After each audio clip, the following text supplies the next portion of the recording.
What are cleft lip and cleft palate? Cleft lip and cleft palate are facial and oral differences that occur very early in pregnancy, while the fetus is developing inside the uterus. When the tissues in the mouth or lip area are not enough and fail to join together properly, it results in clefting. A cleft lip is a physical split or separation of the two sides of the upper lip and appears as a narrow opening or gap in the skin of the upper lip. This separation often extends beyond the base of the nose and includes the bones of the upper jaw and/or upper gum. A cleft palate is a split or opening in the roof of the mouth. A cleft palate can involve the hard palate and/or the soft palate. Cleft lip and cleft palate can occur on one or both sides of the mouth.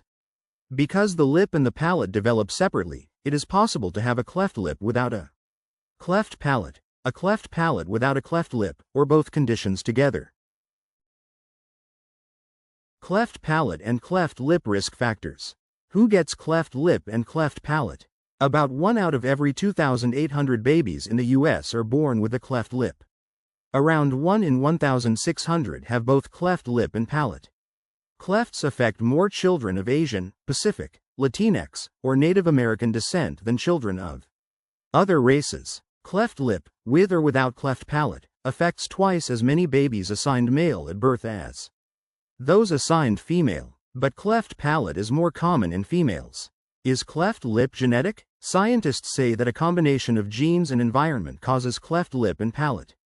A newborn is more likely to have these facial changes if one of their parents or a brother or sister has it, but most children with cleft lip and palate don't have any relatives with this condition.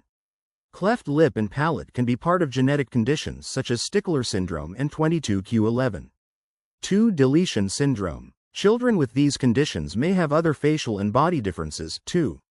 Some babies inherit a gene that makes them more likely to get cleft lip and palate. Triggers in the environment, such as exposure to certain chemicals in the womb, can also cause the condition. Cleft lip and palate causes. In most cases, the cause of cleft lip and cleft palate is unknown. These conditions can be prevented. Most scientists believe clefts are due to a combination of genetic and environmental factors. There appears to be a greater chance of clefting in a newborn if a sibling, parent, or relative has had the problem. Another potential cause may be related to a medication a mother may have taken during pregnancy. Some drugs that may cause cleft lip and cleft palate include anti-seizure, anticonvulsant drugs, acne drugs containing Accutane, and methotrexate, a drug commonly used for treating cancer, arthritis, and psoriasis. Cleft lip and cleft palate may also occur as a result of exposure to viruses or chemicals while the fetus is developing in the womb. In other situations, cleft lip and cleft palate may be part of another medical condition. Cleft palate and cleft lip symptoms. Babies with a cleft palate may have more trouble eating from the bottle or breast because the roof of their mouth isn't fully formed. Food or liquid may come out of their nose when they try to eat.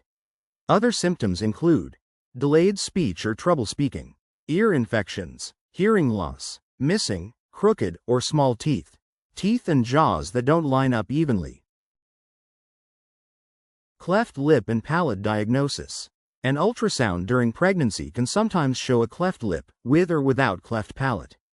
The doctor can confirm the diagnosis with an exam after the baby is born. But a small cleft lip or palate may not be noticeable until your baby has trouble feeding, or later in life. Prenatal ultrasound. An ultrasound is a test that uses sound waves to make pictures of your unborn baby. Doctors usually perform ultrasounds twice during pregnancy, once in the first trimester and again around 18 to 20 weeks into pregnancy. The doctor should be able to see differences in the structure of your baby's face on an ultrasound between 11 and 13 weeks. Cleft lip and palate are easier to see as the fetus develops. An ultrasound can often show a cleft lip alone or a cleft lip and palate at about 16 weeks into pregnancy. A cleft palate alone or a partial cleft lip may not show up on this imaging test. If your baby has signs of a cleft lip or palate on ultrasound, the doctor may take a sample of your amniotic fluid to test for other inherited genetic disorders. It's not easy to diagnose cleft lip and palate while the fetus is growing in the womb. It's easier to diagnose by looking at a newborn's mouth, nose, and palate. Your newborn may also have tests to find other physical changes. What problems are associated with cleft lip and/or palate? Eating problems. With a separation or opening in the palate, food and liquids can pass from the mouth back into the nose. Fortunately, specially designed baby bottles and nipples that help keep fluids flowing downward toward the stomach are available. Children with a cleft palate may need to wear a man-made palate to help them eat properly and ensure that they are receiving adequate nutrition until surgical treatment is provided. Ear infections, hearing loss.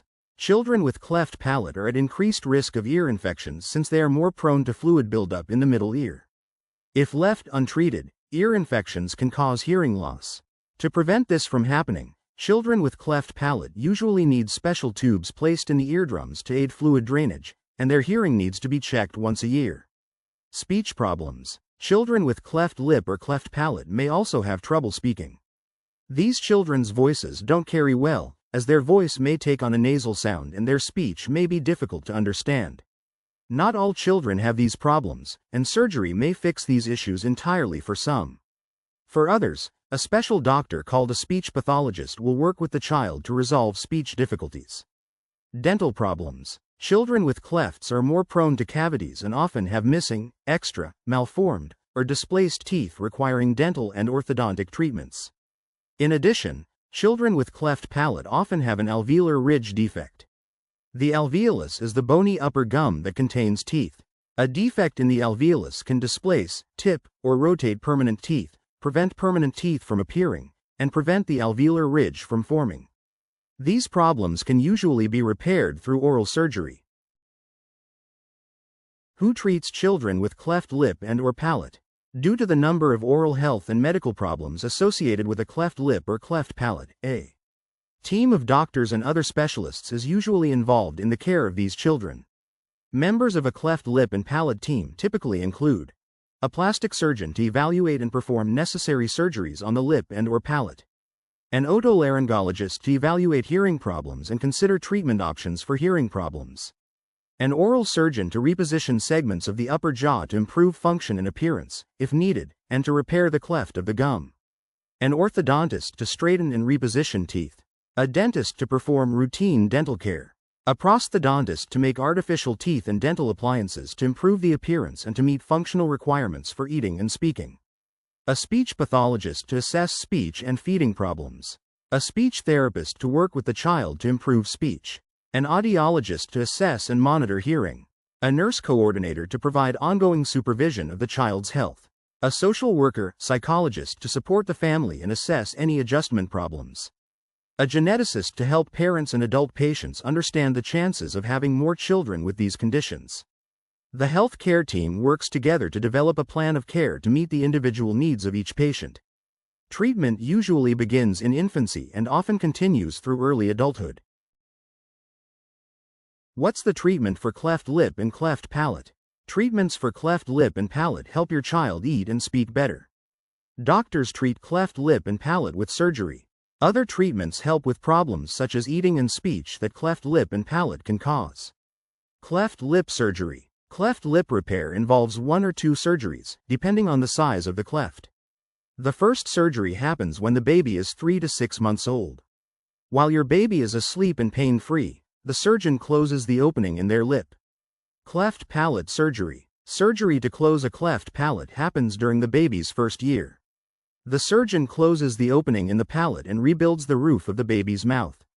Special tubes may go into the child's ears to drain fluid and prevent hearing loss. Many children with a cleft palate will need a few procedures as they grow. Some may need a bone graft between ages 6 and 10 to support their teeth and jaw. Other surgeries improve the look of the lip and nose, close openings between the mouth and nose, help with breathing, and straighten the jaws and teeth. Some children will not have their last surgery until the teen years once their face has grown. Other treatments. Your child's doctor may suggest 1 or more of these treatments to fix complications from a cleft lip and palate. Braces to straighten the teeth. Ear tubes and other treatments for ear infections. Feeding therapy. Hearing aids, speech therapy, talk therapy to manage the stress of living with cleft lip and palate. What is the outlook for children with cleft lip and/or cleft palate? Treatment for a cleft lip and cleft palate can take many years and involve several surgeries. But most children with this condition can have a normal childhood and life. A team of doctors and other healthcare providers will manage your child's care. Some children may feel stressed by the surgeries or get self-conscious about the way they look. A psychologist, therapist, or other mental health care provider can help your child deal with the emotional impact of their condition. You can also find resources and support from organizations such as the American Cleft Palate Craniofacial Association. Dental care for children with cleft lips and/or palates. Generally, the preventive and restorative dental care needs of children with clefts are same as those of other children. However, children with cleft lip and cleft palate may have special problems related to missing, malformed, or malpositioned teeth that require close monitoring. Early dental care. Like other children, children born with cleft lip and cleft palate require proper cleaning, good nutrition, and fluoride treatment to have healthy teeth. Appropriate cleaning with a small, soft bristled toothbrush should begin as soon as teeth erupt. If a soft children's toothbrush will not adequately clean the teeth because of the modified shape of the mouth and teeth, your dentist may recommend a toothette. It is a soft, mouthwash containing sponge on a handle that's used to swab teeth. Many dentists recommend that the first dental visit be scheduled at about 1 year of age or even earlier if there are special dental problems. Routine dental care can begin around 1 year of age. Orthodontic care. A first orthodontic appointment may be scheduled before a child has any teeth. The purpose of this appointment is to assess facial growth, especially jaw development. After teeth erupt, an orthodontist can further assess a child's short and long-term dental needs. After the permanent teeth erupt, orthodontic treatment can be applied to align the teeth. Prosthodontic care. A prosthodontist is a member of the cleft palate team. They may make a dental bridge to replace missing teeth or make special appliances called speech bulbs or palatal lifts to help close the passage between the nose and the mouth so that speech sounds more normal. The prosthodontist coordinates treatment with the oral or plastic surgeon and speech pathologist. Takeaways. Cleft lip and cleft palate are facial differences that sometimes happen as a fetus develops in the womb. Your doctor can diagnose these changes during an ultrasound or with an exam after your baby is born. Surgery is the main way to treat cleft lip and palate, and most children will need many surgeries as they grow. Cleft palate and cleft lip FAQs. How common is cleft lip? About 1 out of every 2,800 babies in the US are born with cleft lip. Around 1 in 1,600 babies have both cleft lip and cleft palate. What foods cause cleft lip? No foods directly cause cleft lip. If your child has these facial differences, it's probably not from anything in your diet. But this condition is slightly more likely to affect babies whose mothers drink alcohol, don't get enough folic acid, or are obese during their pregnancy. How can you prevent cleft lip and palate during pregnancy? You can't always prevent cleft lip and palate, but you can lower your risk. Take a multivitamin that contains 400 micrograms of folic acid every day in the months before your pregnancy. During pregnancy, increase folic acid to 600 mcg a day. Don't drink alcohol or smoke while you're pregnant. When is cleft palate detected? A prenatal ultrasound can detect cleft lip and palate by around week 16 of pregnancy. A cleft palate alone may not show up on an ultrasound. A doctor can diagnose it with an exam after your child is born.